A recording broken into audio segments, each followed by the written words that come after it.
Kepada nomor urut 06 disilahkan.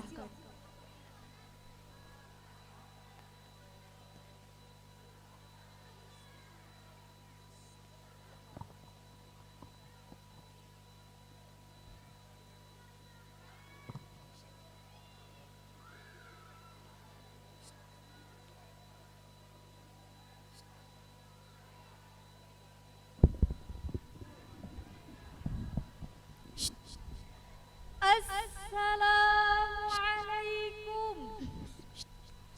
Assalamualaikum warahmatullahi wabarakatuh. Alhamdulillah, alhamdulillahil balikil bandan, al-wahidir rahman, alladzi a'tada di'abahu zahiran wa batina.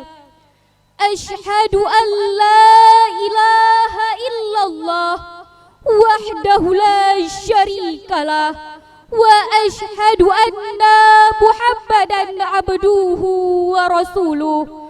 Amma ba'du. Dewan Hakim yang terhormat, hadirin wal hadirat sebangsa dan setanah air yang kami banggakan, sudah menjadi fakta sejarah nasional bahwa kemerdekaan yang direbut dari tangan penjajah mayoritasnya direbut oleh para pejuang-pejuang Islam yang dipimpin oleh berbagai kalangan seperti kiai, ustadz, tokoh ulama, dan lain-lain. Semua yang mereka lakukan itu bukan semata-mata memenuhi panggilan Ibu Pertiwi untuk merdeka, melainkan panggilan suci yang berasal dari ketauhidan dan keimanan. Semangat nasionalisme para pejuang Islam membuat kita dapat merasakan indahnya kemerdekaan yang kita rasakan.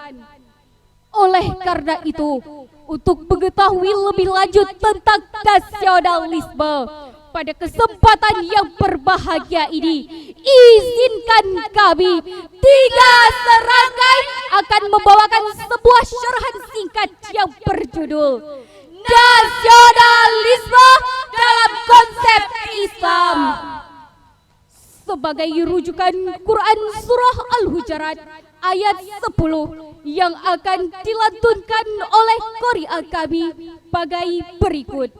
A'udzu billahi minasy syaithanir rajim.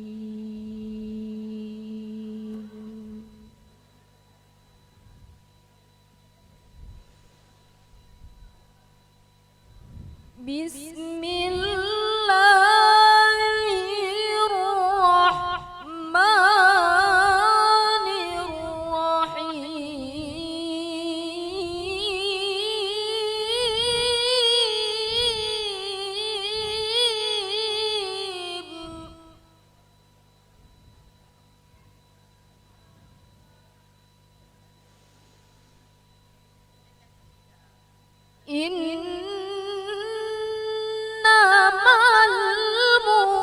mu'minuna ikhwatun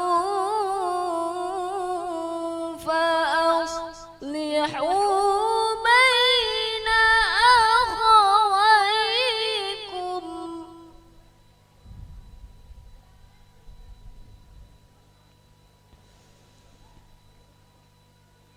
Wattaqullaha la'allakum turhamun.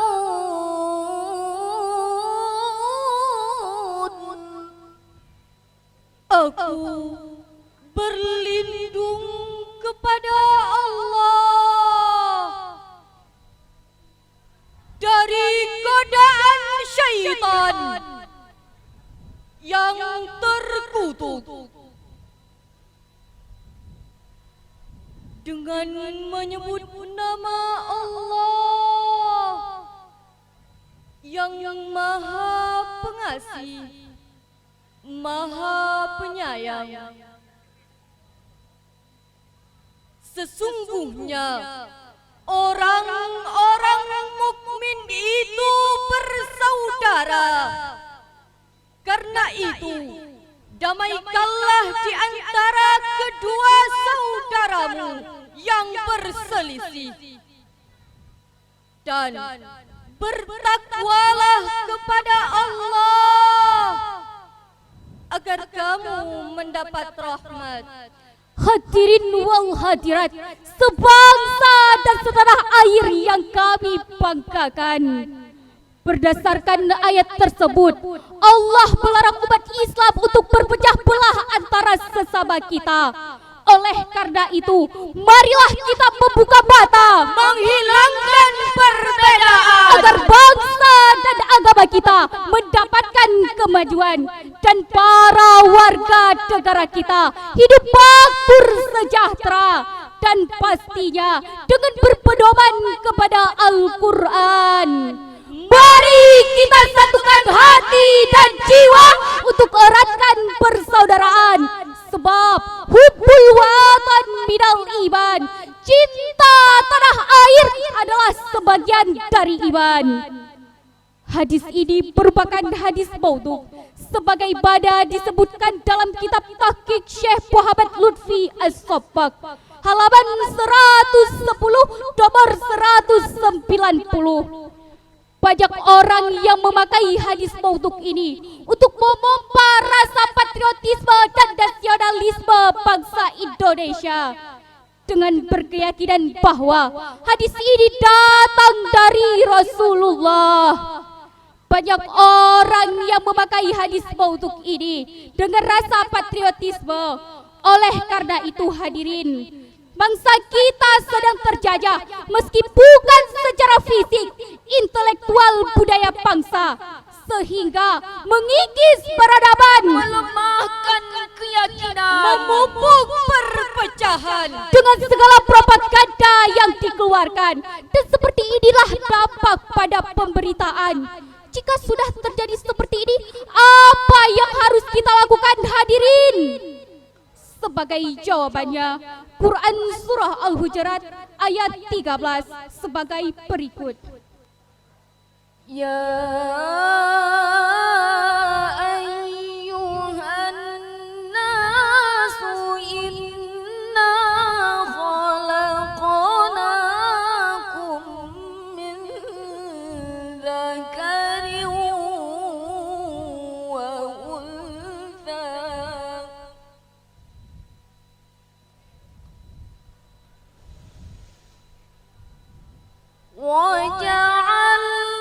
وجعلناكم شعوبا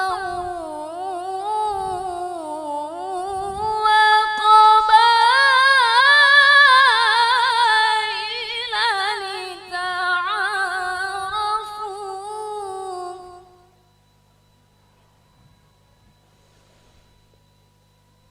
عند الله أتقاكم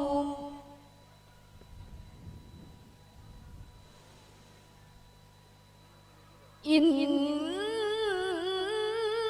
الله عليم خبير.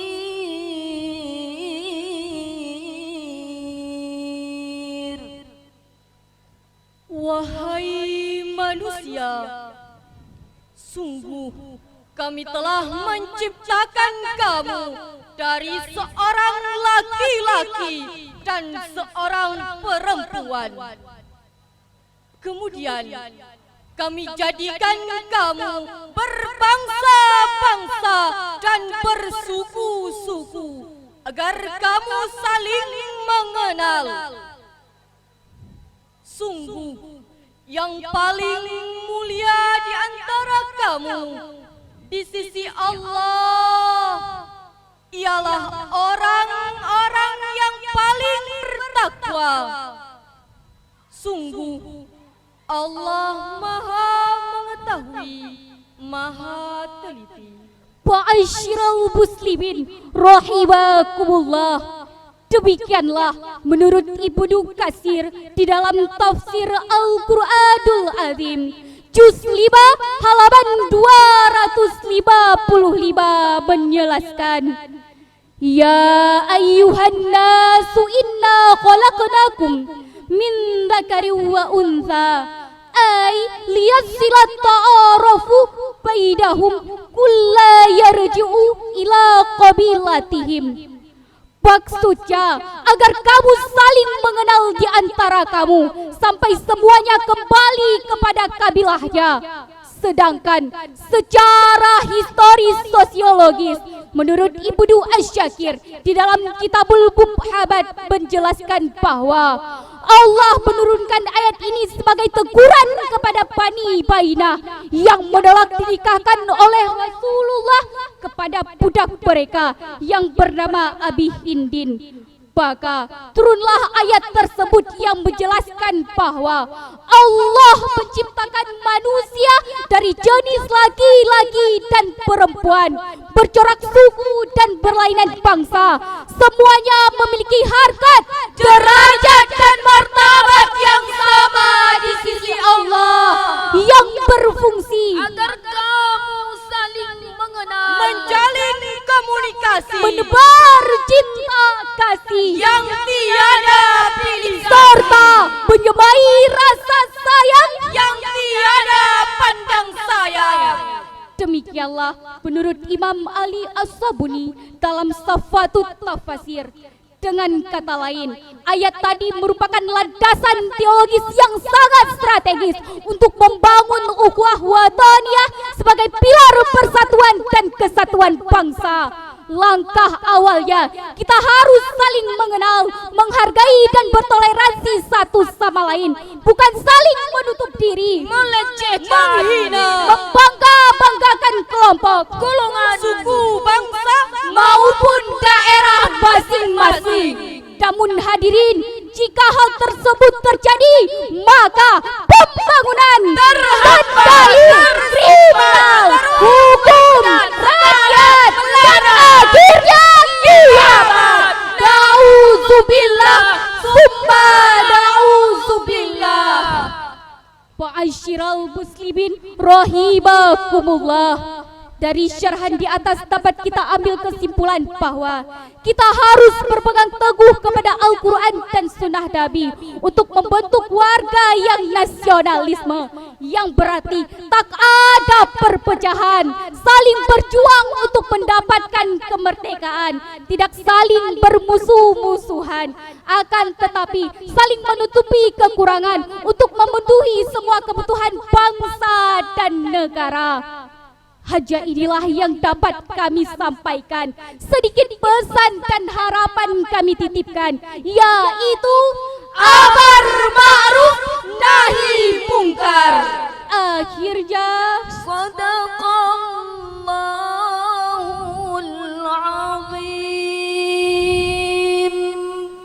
Maha benar Allah yang maha agung atas segala firman-Nya.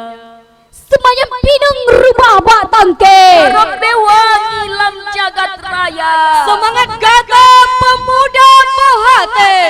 Hajo kafe arsiklep mata. Ilalika ma'assalama syukran kasiran. Assalamualaikum warahmatullahi